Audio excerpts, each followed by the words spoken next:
welcome to another episode of the LearnOps Leadership Series. Today I'm really excited to be hosting Dillon. He's a digital workplace strategist, author, speaker. He's the founder and principal of LearnGeek, and he's worked at or has worked with companies like Brambles, Kaplan, Axonify, Walt Disney. Talks about a lot of great topics in L&D like thriving learning ecosystems, as well as skill development, skill gap. Welcome, JD. Thanks for having me. Hi, everybody. So really excited about this. You know, you've had a really interesting background, JD, working at companies like Walt Disney and then moving into Kaplan within the higher ed professional side of things and jumping back into corporate and now at a technology company. How did you get into learning and development, and how did that story grow to land you where you are today? I'm one of many accidental learning and development professionals in the fact that the first half of my career spent in operational management, specifically focused on frontline workplace. So the first two companies I worked for were AMC Theaters and Disney. And in both of those capacities, I began as an operational manager, so running movie theaters and running some of the most popular theme park attractions in the world. So at one point, I managed the world's busiest roller coaster, Big Thunder Mountain Railroad at the Magic Kingdom. And I think the common thread through all of my operational management roles is I was often the employee's manager. So I was the person who really tried to take care of the employee experience, especially kind of closing gaps that were there based on the nature of a large, dynamic, complicated company. So how were we making sure that people have the right knowledge and skill to develop, to execute their jobs, augmenting corporate training or, the formal onboarding process with local type support? Or how are we focusing on recognition and making sure we appreciate people's efforts?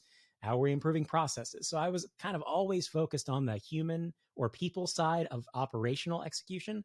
And then I had a couple of those moments where kind of skills come together at an interesting moment in time where I had this focus on the people side of business. I had an operational management background. My undergraduate degree is in radio, television production. So I have the ability to build different types of media-based content.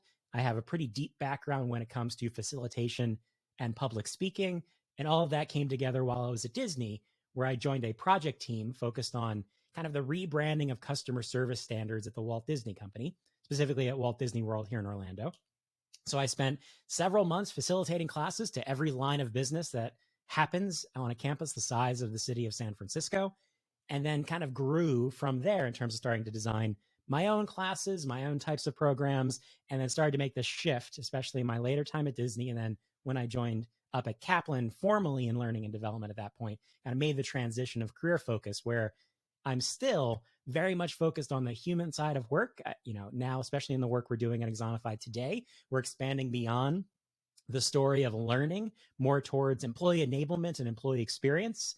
And it's kind of my role at Axonify makes sense based on my background, given that I've pretty much always been focused on the frontline workforce. And at Axonify, we specialize in enabling frontline workers. So the kind of sentiment and desire to help certain, people in certain types of work led me to where I am today. And then it's kind of that odd mix of skills and interests turned me into a learning and development and kind of digital workplace practitioner. Through that change, like where have you seen the L&D function come from and shift to?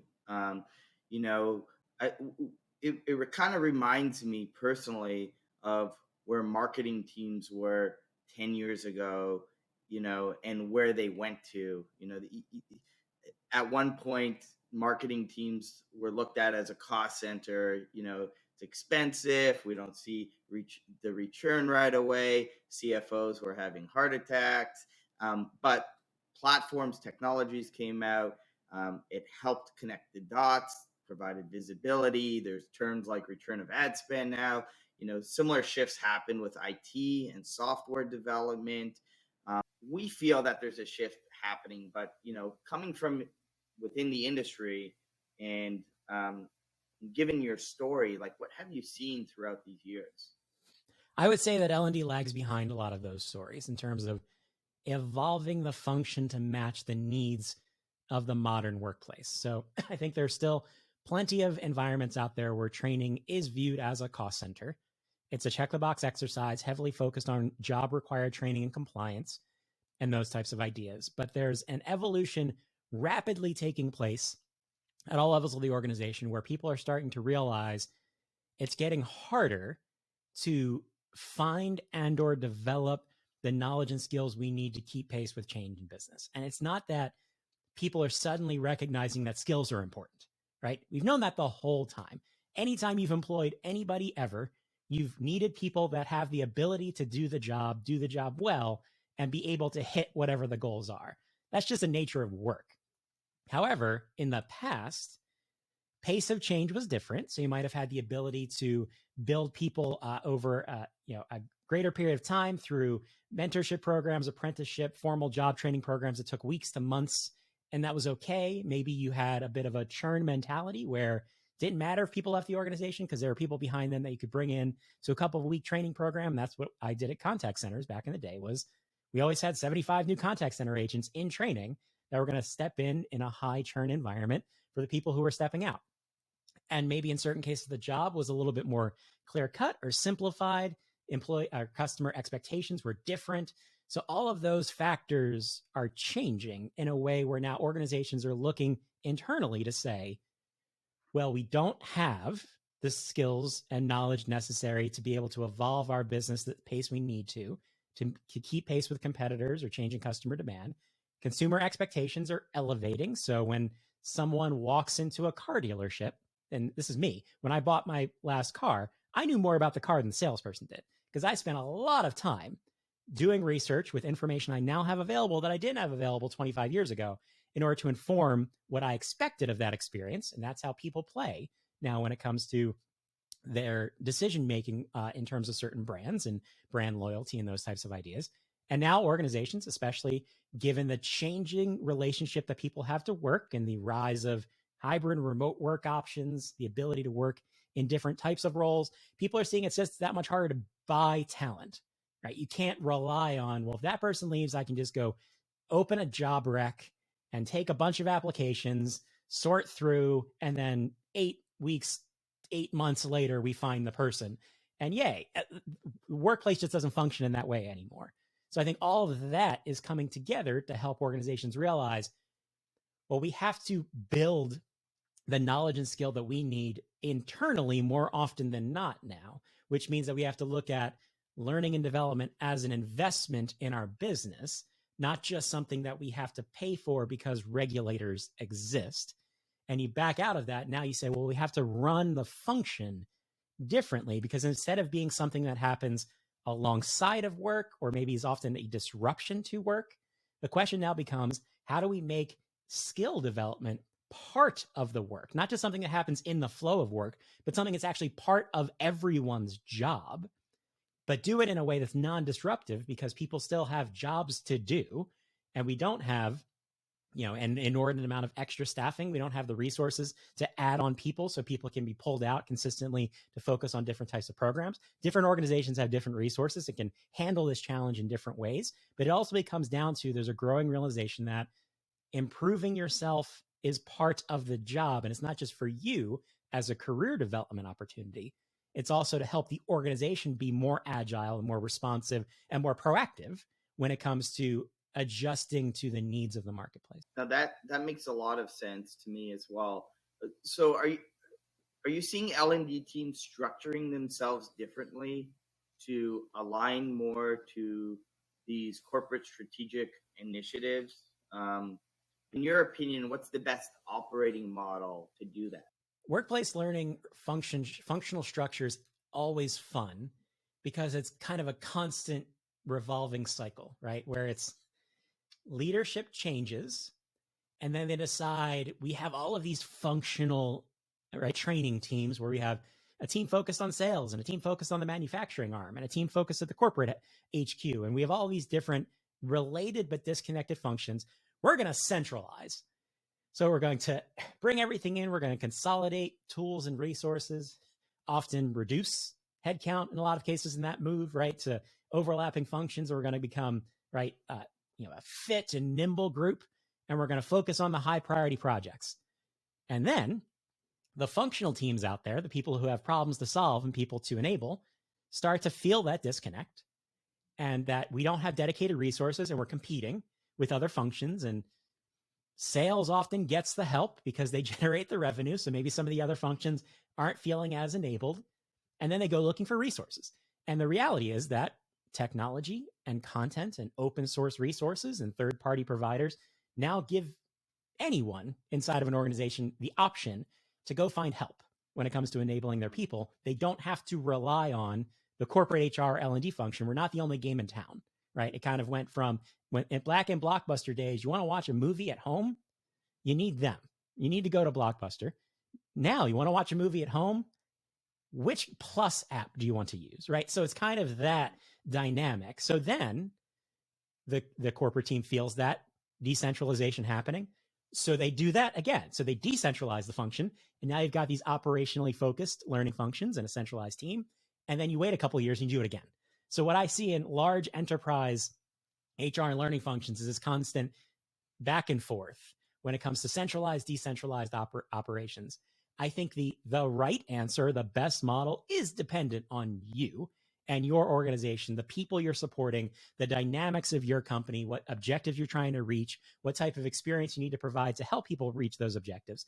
That said, I am a generalized proponent of a decentralized model because no one understands the reality of the people doing the work like the people doing the work.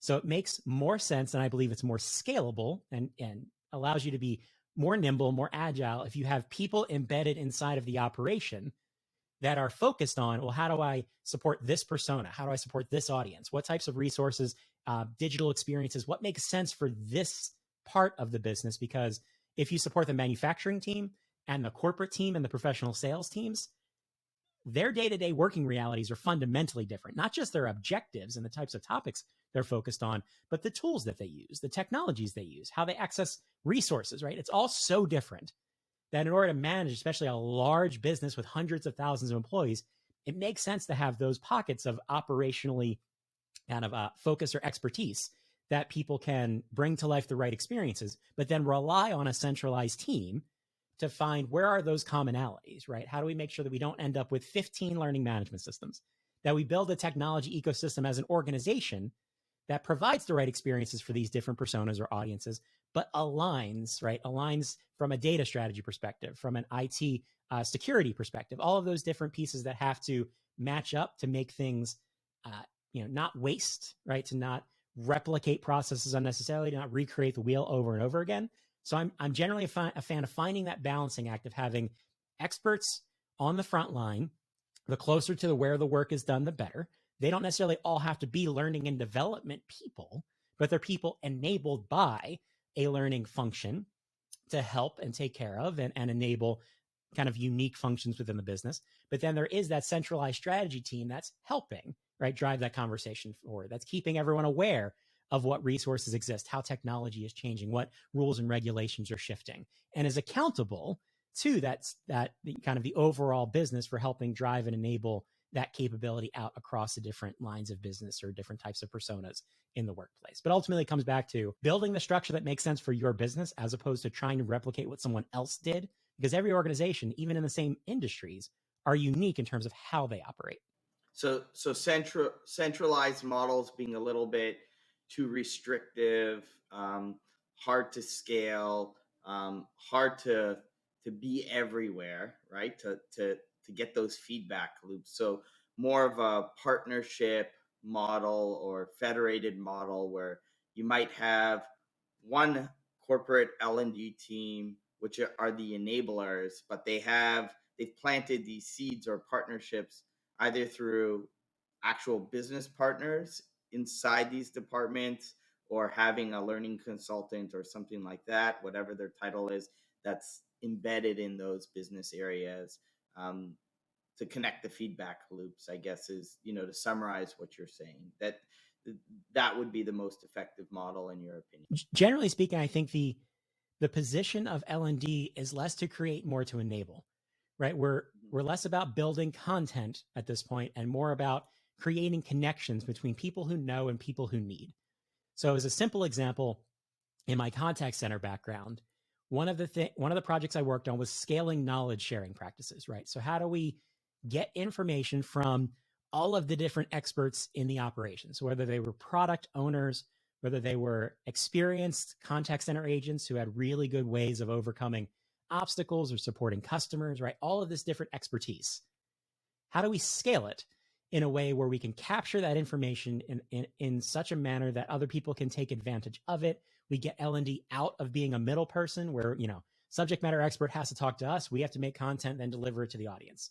How do I remove myself from that equation so the people who have the information can get it to the people who need it, but do it in a way that is easily understood by the audience, that's consistent, so that the audience, the employee, isn't sitting there trying to figure out all of these inputs, right? Because if, this department's throwing PDF documents at me, these people are emailing me, I've got online courses from them over there, right?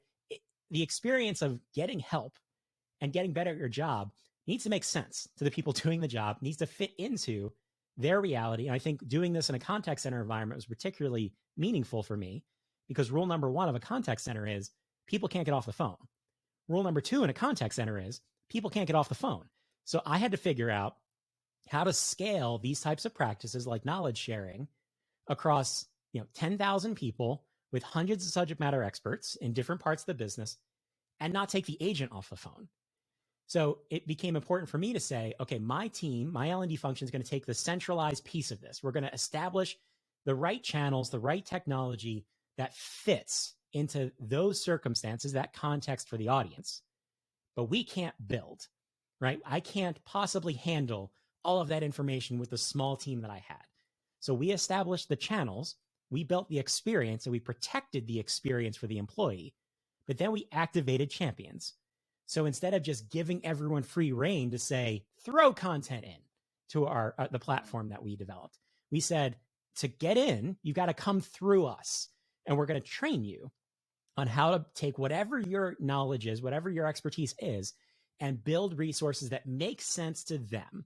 Because I'm protecting the audience, not the subject matter expert, right? So we would spend a lot of time training hundreds of champions around the organization to be able to turn their information into usable resources for employees, and then only step in from an instructional design, content development perspective. Like the big heavy resources of L&D would only show up when it made sense because there was complexity to a particular topic. There was maybe regulatory requirements wrapped around it that required additional care, but we were more selective in where we dedicated our limited resources and focused much more on enabling people across the operation to contribute to an enablement experience that made sense. So I think you take that same kind of concept, but apply it to the business of learning within an organization. And it comes down to putting our resources in the right places, ultimately being accountable to the employee and protecting and providing an experience that makes sense to them, and then positioning ourselves in such a way to enable champions around the organization to contribute to that experience versus everyone popping up and creating their own experience and then further confusing and complicating the day-to-day work experience for the employee who just wants to do a good job. And we can't make it harder. We have to make it easier to do that job. So, in working with all those subject matter experts, an interesting topic, right? And there's usually a lot of method to what seems like madness, right? So, how you called them champions, right? And that's really important. Ultimately, you want to turn and have the right partnerships and championships with subject matter experts inside the organization. On the flip side, sometimes L&D teams talk about how it's hard to work with the subject matter expert. So in that use case, like how did you incentivize them, or what was in it for them, where they wanted to champion, they wanted to participate, they accepted, the rules of engagement that you set up to come through your department to get in? What motivates? It begins with not expecting people to just do what I ask them to do, right? I'm the learning and development function. I'm generally not in a political position within an organization to make rules, right? Especially if within an organization, you're considered a cost center, right? Or you're often considered to be the people who do onboarding and the regulatory training. People often put L&D and L&D professionals into a particular box based on the value that they've provided to them in their particular part of the business or to the organization overall. So coming from that realization, understand that's the position I'm in right now. I can't just set up a bunch of rules and expect everyone else in this company. Some have been here a long time. Some are, leading functions that have great importance and drive a lot of revenue. There's so much, again, lack of a better term, political power at play. I'm usually not in the position to be able to make those decisions.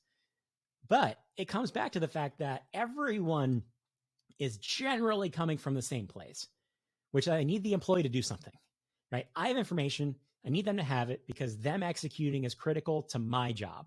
So whether that is I'm the lawyer and I need them to do things correctly and mitigate risk and not make a mistake that's going to cause pain for the business, or I'm a subject matter expert or a product owner and I have a new product and I need them to know all the information about the product to sell the product, because then that reflects back on me and I have a successful product, or I'm the safety team and I need people to not get hurt because we don't get people to get hurt, right? So everyone's coming from the same general place of, I need the employee to do something in order to help me get to my goal. So as learning and development, we need to understand what are those motivating factors, right? What does each stakeholder, each champion want? And then how do we help them get there? And obviously we can't do something different for everybody. So it comes back to making sure we're building our processes, building our tools, selecting technologies in a way that allows us to help each of those critical champions and stakeholders and influencers achieve those goals, but also help them understand in a way that makes sense. So all of those people we just talked about are not learning professionals, and they fundamentally don't care about learning. Some of them might, but I come from the perspective that they've all got a job to do. They're experts in that. I do this. So I'm the one who's on a podcast talking about how to operate a learning function. They're not. They don't care. I'm also not a lawyer, so I don't understand exactly where the compliance team or the legal team is coming from. So what I have to do is show them how my expertise and the things that I do will help them achieve the goal they're looking for, even if it's unfamiliar to them. So maybe the compliance team is so used to always, when we have a new compliance requirement, regulatory change, we do a 2-hour training session. Why do you do a 2-hour training session? Because we've always done a 2-hour training session. When did you start doing 2-hour training sessions? 15 years ago. What were the options 15 years ago to get that information across for compliance purposes? Pulling people out of the operation for a 2-hour training session. So people haven't been keeping up with the different ways we can now enable people or enable sharing of information and communication and training, all these different types of ideas. That's our job.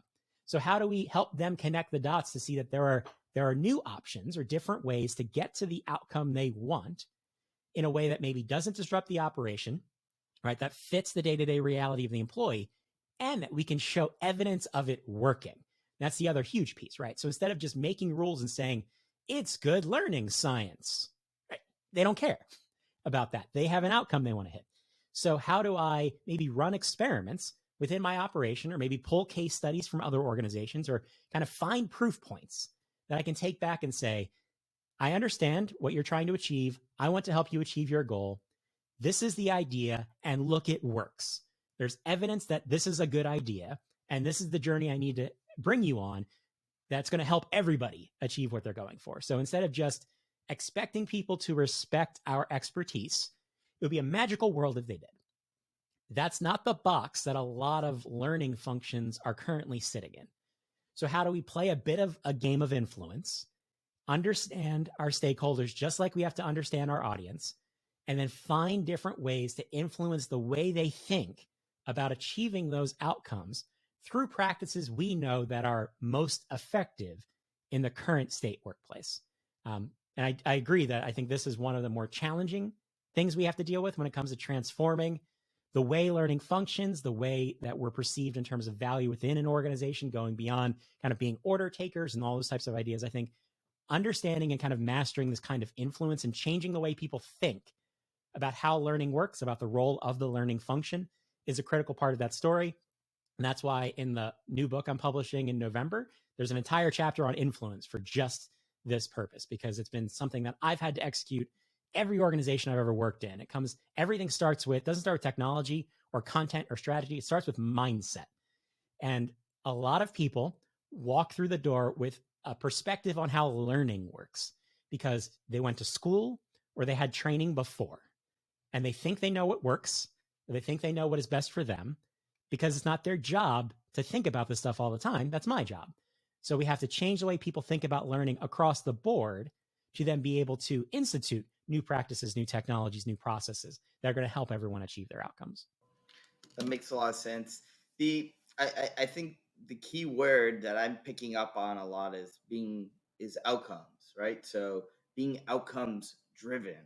And I think that alone is a challenge for people who don't think like that. And maybe a recommendation to start thinking like that, where you're working backwards on what is the goal that we want to achieve and what is the map for us to get there. So in the context of working with subject matter experts, if there's a business outcome that you're focused on and that their subject matter expertise enables, you're already going to be aligned. So if you take that outcomes first approach, it will be a lot easier to find that mutual motivation to then work backwards together on how you get there. So I really appreciate that. Earlier we talked about skill development and recognizing the gaps. So I think that also aligns to businesses being outcomes driven. I'm XYZ company. In 3 years from now, we want to grow revenues to this level. We want to get our technology to this state. We recognize we don't have the relevant skills that are going to allow us to get there on time. We need to develop those skills. So that in a way is being outcomes driven and working backwards on what's missing. What are the missing links? Based off your experience, and since this is an area that you talk a lot about as well, what are some of the recommendations on L&D aligning to the skill development prioritization that companies need to help enable to get to their outcomes? That outcome-based approach based on the evolving strategy of the business and backing into what people need to be able to do, right? So as a company, where are we going for the next 3 to 5 years? Difficult question to ask, especially right now, but where are we trying to go? And then in terms of functionally in different parts of the business, operations, HR, IT, right? All the different areas we might support, where do you need to go to help the business achieve that outcome? And then from there, what do the people within those functions need to be able to do to power that outcome forward? And that's where the list of skills needs to come from, right? What types of capability do we need to power within our business to help achieve those goals that then tier up to where the business wants to go over a period of time? And then once you understand that list, you have to understand that list is going to get ripped in half constantly. And I think that's where the challenge for me really lies in the general conversation the industry is having around skill, is that there's a growing kind of acceptance of this idea that skill is a foundational unit of performance, where we hire based on the skills that we need within the organization to achieve those goals. We assign people to work based on their skills. We assign training based on gaps in skill. We maybe offer reskilling, upskilling, promotional opportunities based on skills or skills gaps. All of that makes sense on paper, right? And it's not unlike what we've always done. So again, this isn't new. We just haven't necessarily put a unit around it or maybe created a profile around it or said to an employee, here's a list of what you're able to do and what you're not necessarily able to do. It was a little bit more anecdotal. Managers kind of knew that. It showed up in performance evaluation data, but it wasn't something that was kind of driving practice from a foundational data perspective. The problem with that is how do you measure skill?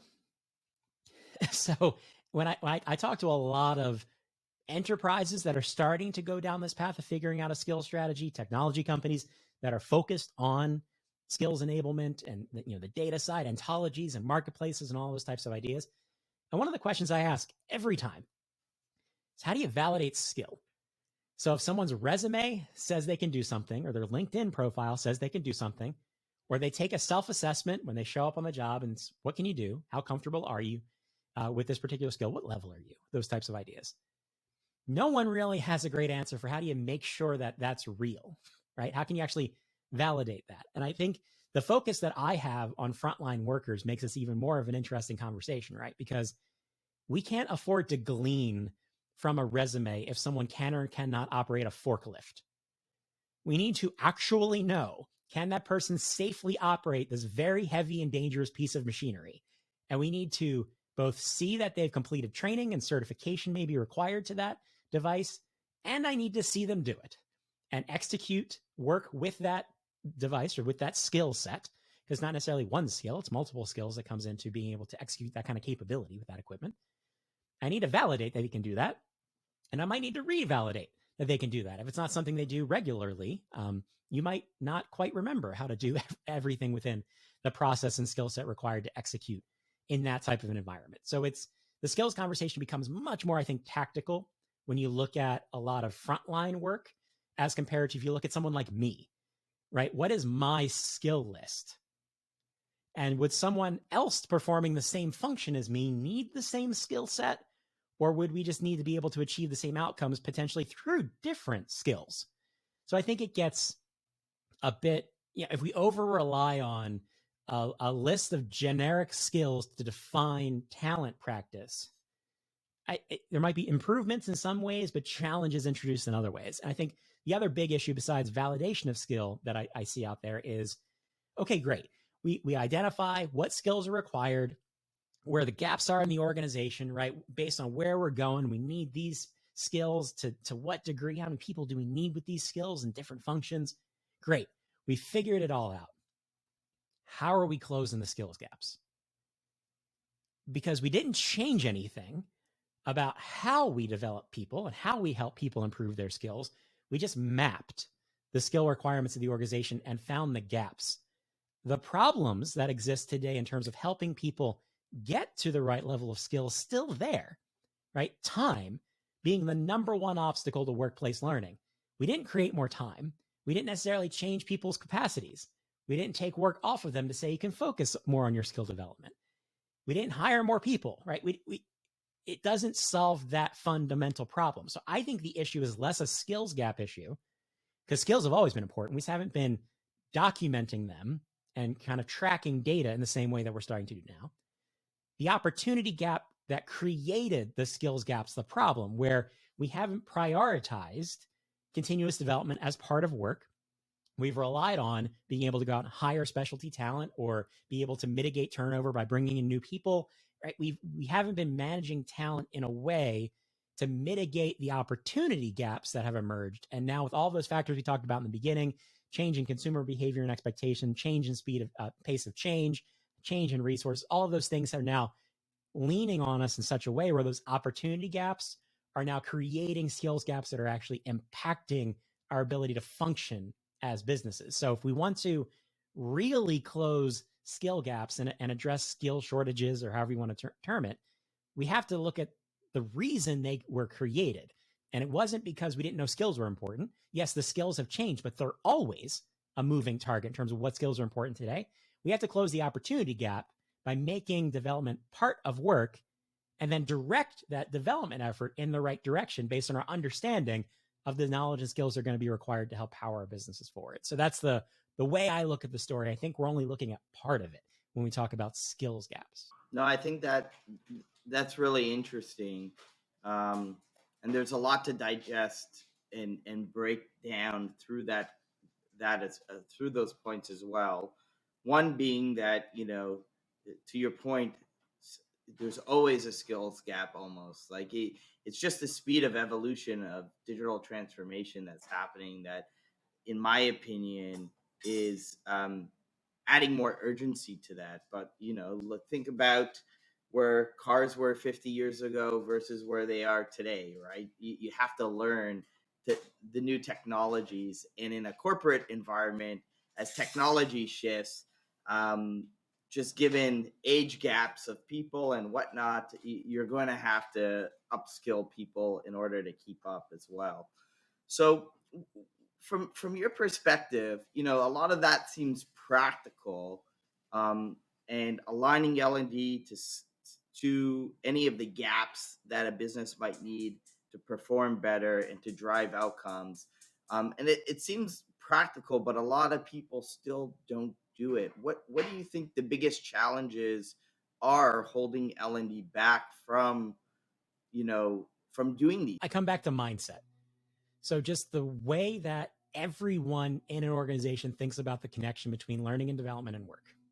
And I think it makes common sense to say that, an organization can only move and transform as fast as people can learn. Because like you said, it comes back to no matter what we want to execute, we want to make a shift to kind of take down your example for electric vehicles a bit to a kind of a very, very practical side of that story, which is as vehicles evolve and the technology in them evolves, the people who support those vehicles have to keep pace, right? So I do a lot of work with organizations in the automotive industry, especially those who work in like auto parts stores. So you went from maybe 15 years ago, cars being not electric, not nearly as much technology, as much sensor activity, right? A simpler product set. And in that business, they might have been hiring people who were car people, right? So who like to work on cars were their interest, right? And now, 15 years later, cars are a lot more complicated, getting more complicated, a lot more technology on the car beyond the basics of a combustion engine and kind of it's more than wheels. I don't know cars, as you can tell. But, and they ran out of car people because as cars got more complicated, you generally don't like fix your own electric vehicle in your driveway, right? Like the ecosystem shifted around the core product set, which now means that if you work in an automotive store, you might not have a background in cars or know much about them. And someone's walking in the door who also doesn't know a whole lot about their own car, but they drive a really complicated machine. And you've got to help them because they generally, you walk into an auto parts store, you're not really excited, right? You're there because something's broken, generally speaking. And that's what learning and development has to solve for, is fixing that problem. How do we enable that person to be able to help that customer in a very complex environment on all sides? And I think it comes back to realizing that as that 15, I'm making up the number 15 years. If anyone is big into automotive, feel free to correct me in terms of the timeline. But the question becomes, in the last 15 years of evolution of the industry, how did L&D change over that time? And how did the organization's perspective on enabling that employee change? And the unfortunate reality is, in a lot of cases, it didn't. So we were doing the same things, applying the same practices, despite the fact the context of work was subtly changing over time. And I think the last 2 years has woken up a lot of people because that context of work, right, the environment in which someone has to execute getting more complex and challenging accelerated, right? It was getting faster already, and then the gas just got floored. Hey, more automotive symbolism. But it got floored by disruption in the pandemic. So now I think a lot of organizations have woken up to the fact that, we have a hard time keeping pace when things get very challenging. What does this mean for us moving forward? And are we going to right now make the decision to say, are we going to go back to where we were as maybe more people go back into the office and things hopefully stabilize to a certain degree? Are we going to lean back in that direction because the big change is over? Or are we going to learn from the experience and the gaps that emerged in the past couple of years and say, no, we have to change the way we think about this? So before we necessarily make a move when it comes to how we design programs or how we staff the learning function or the kind of the functional model or the technologies we rely on, take that step back and say, what's the connection point? How does learning and development relate to work and the objectives we're trying to achieve as a business? Based on that relationship, how do we need to structure a function and process and technology that's going to enable people to keep pace with change, build their skills so that the organization has the skills necessary, create the talent mobility, the career opportunity that we want to foster so that we can hire the right people, retain the right people, right? Give people opportunities. But it all comes back to that thinking about the connection between learning and work and making sure that it's consistent across the board. So it can't just be the C-suite saying, we buy in, learning is important, skills are important, right? That's great. Middle management is the most critical point of kind of inflection when it comes to mindset and buy-in. Because if the executives buy in, great, you might get resources. Middle management doesn't buy in, nothing's going to happen because those people control how work is done and what the operational priorities day to day are. We need the management team bought in, and we need the employees bought in, because they're the people who have to dedicate effort, right? In the work I do at Axonify, a lot of what we do is embedding 3 to 5 minutes of training into a frontline workday. So if you're a grocery store employee, works in the deli, 3 to 5 minutes of your day is focused on developing a new piece of knowledge, reinforcing something you maybe learned recently, or maybe something you're struggling with. But I have to get the grocery store employee to understand why should I take 3 to 5 minutes and focus on this, right? How is this going to help me? It can't just be because my manager said so.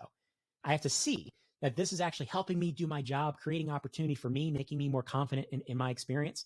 So we have to also shift that mindset of the people we support, because they're not just going to assume, oh, more learning is good, right? I don't have anything else going on. I'm going to dedicate. No, that's not how anything functions, right? I only have so much time, so much attention, so much effort to put into my work. Why is this worth the time? So we have to shift that mindset. And then we already talked about the stakeholders, right? How the compliance team and the legal team, how all these product owners, how they think about the connection point. So it comes down to beginning with starting to influence and show people what reimagining the connection can do, right? Using evidence and experimentation, case studies to show that there's value. It's going to impact the organization. It's not just learning for the sake of learning and being altruistic. That's great, but it's actually going to yield the results we're looking for. Because, and I already kind of said this from a tagline perspective, a business can only transform as fast as its people can learn. That lesson has been reinforced for the past couple of years. Now the question is, are we going to take advantage of that learning and shift our own mindset as learning and development and our own practices so that we can provide an experience that enables learning to be part of the job, not separate from the job, or even worse, a disruption from the job. And we also talked about earlier in the conversation the whole federated model from an operations perspective, and we've also talked about subject matter experts and business partnerships and the skill gap and how L&D can help align with that to get to business outcomes. When you cobble all this together and you just look at the L&D function as a whole, in your opinion, like what business metrics or data should L&D really be investing into to prove, or to kind of going back to that marketing analogy with return of ad spend? How about return of learning or learning impact on what these learning interventions that the L&D teams or the learning projects the L&D teams are prioritizing? What type of metrics should be captured to to run L&D like a business? Start with the metrics that are used to measure the business today. So I think we make a mistake when we consider learning data being a separate thing, where learning data, the metrics that we either generate or tend to look a lot at, are part of a bigger business data story. So the question has to become, and I start conversations like this when people come to me and say, we need training on, right? The most common interaction that happens in workplace learning and development. Stakeholder knocks on door, says, we need training on. I like to challenge people and ask, well, how did you know this was a problem? Right? Where did this come from? We need training on leadership behaviors around coaching. Great. How do you know that? How are you measuring that today? If you can't tell me how you're measuring that this problem exists, there's almost no chance I'm going to be able to measure that whatever I do actually helped, right? The eye test is not an answer. So what metrics are being used to measure the business today, and how can we attach learning and development processes to those metrics to understand the impact we're having? So those metrics could be risk mitigation related, right? It could be near misses within a safety critical environment, a kind of leading indicators of potential safety considerations. It could be from a compliance and regulatory perspective, it could be compliance. We are 100% compliant with the regulatory requirements of the state of California. That's a business outcome. It could be sales related, right? It could be more kind of assessment of general kind of readiness or productivity. So however the business is being measured and our ability to execute as an organization is being measured, L&D needs to feed into those metrics and determine the impact we're having on those metrics. And the good news, like there's bad news and good news to that. Bad news is that's usually considerably removed from where an organization is today when it comes to measurement. Because I think closing measurement problems is the biggest issue we have in learning and development because it feeds into so many other things. We talk about shifting people's mindset around the connection between learning and work. A great way to do that is through measurement practice to show the impact that learning and support has on people's ability to execute work. So if we can't fix our measurement, we're fundamentally inhibiting our ability to move forward, both in terms of shifting people's mindset as well as advancing our practices. Because if you're interested in introducing increasing automation, right, to simplify the execution of learning practices, or using kind of AI-enabled tools or machine learning in order to provide better recommendation, right? All of that feeds from our ability to measure effectively, including skills gaps. It's a measurement problem at its base. So we have to figure out what are the key indicators of success for our business? How are we measuring our operation? And then how do we attach our data to those types of stories so that we can say, and I can attest, this is possible.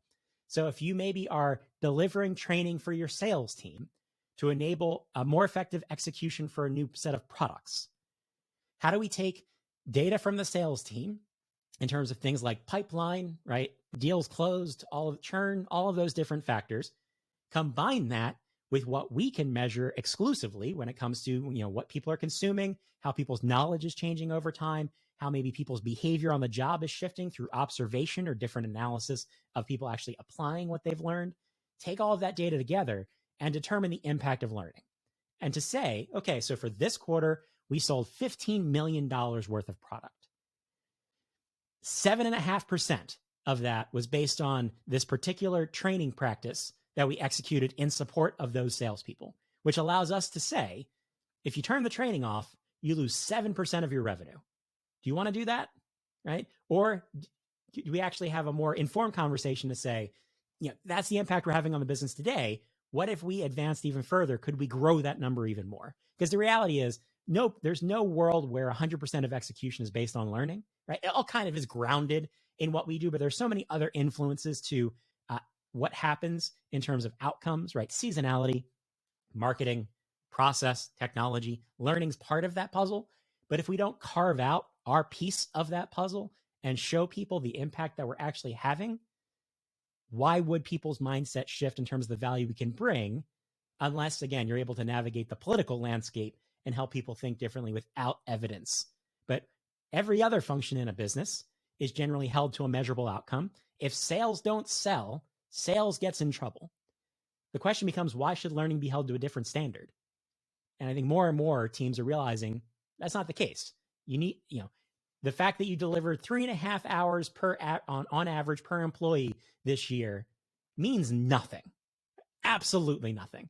So we have to get better at measurement and connect ourselves to the metrics people are using to manage the business, to then show the impact that we're having and use that to drive our business to become more proactive and understand where are we making the right investments, where do we have to change as an organization, what programs are and aren't working. It's not about if people liked it or not. Sentiment's still important. It's not if people are asking for more training, therefore we must be doing a good job. That's not it. Are we actually making an impact on what the business prioritizes? And if we're not, and some of my most exciting stories are where we measure impact and there is none, right? Because that's exciting because that allows us the opportunity to change and to make a decision, ask questions and say, why didn't it work? We did all the steps. Why didn't it work? Versus just assuming it worked and just going on to the next project. So we have to start digging in that way because that's just generally how other business functions operate. We have to act similarly. Thank you. This has been really interesting, JD, and I know we could talk all day about this. So maybe we'll have a follow-on session at some point or something like that. Real quick, tell us about your new book that's coming out. Any surprises that you can share or that you're. I don't know if I'd say surprises, but the book is called The Modern Learning Ecosystem. It's focused on this idea of how do we shift the mindset of how we think about the connection between learning and work within our organizations, and how do we then operationalize that shift in mindset in terms of how we execute as a learning function. So it's publishing with ATD Press, comes out November 29th, currently available for pre-order on the ATD website. So just in time for the holidays. And what I would say is, I wrote the book exactly like I talk. So there's a good amount of tangents. I think it's the funniest book ever written in learning and development. I don't know how high that bar is given what we do for a living, but I tried to write the funniest book in learning and development, but at the same time, a lot of practical advice or kind of steps that you can take to help evolve the mindset of your organization. And it's all grounded in my experience. So it's very much my story of the different types of organizations I've worked in, or maybe I've supported in the work I've done over the past couple of years. And what I've seen as, I think part of the benefit of working on the technology side of learning and development is that I get to look inside of all these different types of companies around the world and find where there are common challenges, and then help to kind of create practices that address those common challenges. So a lot of that comes out in the book. Please give it a look. I think the first line or two in the book says this is going to be a little bit different.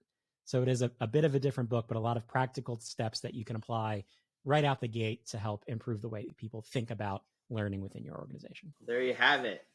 Thank you, JD, for being on today's episode. I really appreciate the conversation and the shared insights, and can't wait to release this to the audience. Awesome. Thank you so much for inviting me. Thanks everyone for listening and or watching, and have a great day. And thank you for everything you do to enable your people.